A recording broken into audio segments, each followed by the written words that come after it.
প্রিয় ভিউয়ার্স, আজ আমি গ্রিস ট্র্যাপ নিয়ে আলোচনা করব। গ্রিস ট্র্যাপ কি? গ্রিস ট্র্যাপ সাধারণত কোথায় লাগানো হয়? গ্রিস ট্র্যাপ কিচেনের ড্রেন লাইনের সাথে সংযুক্ত করা হয়,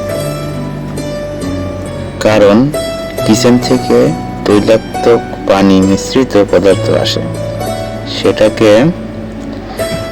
ফিল্টারিং করে স্বচ্ছ পানিতে পরিণত করে।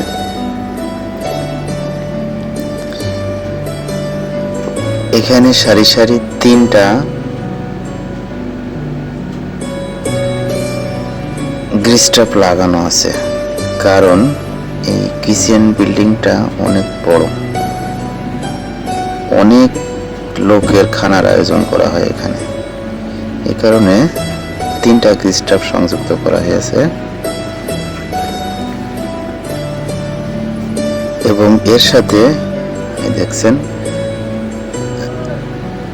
গ্রিস কনভার্টারের মাধ্যমে লিকুইড সংযুক্ত করা হয়।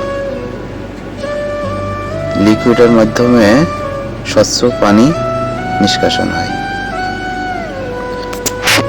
এটাই গ্রিস কনভার্টার, যা ভিতরে লাগানো হয়েছে। পরবর্তীতে গ্রিস ট্র্যাপ নিয়ে পূর্ণাঙ্গ একটি ভিডিও বানাবো।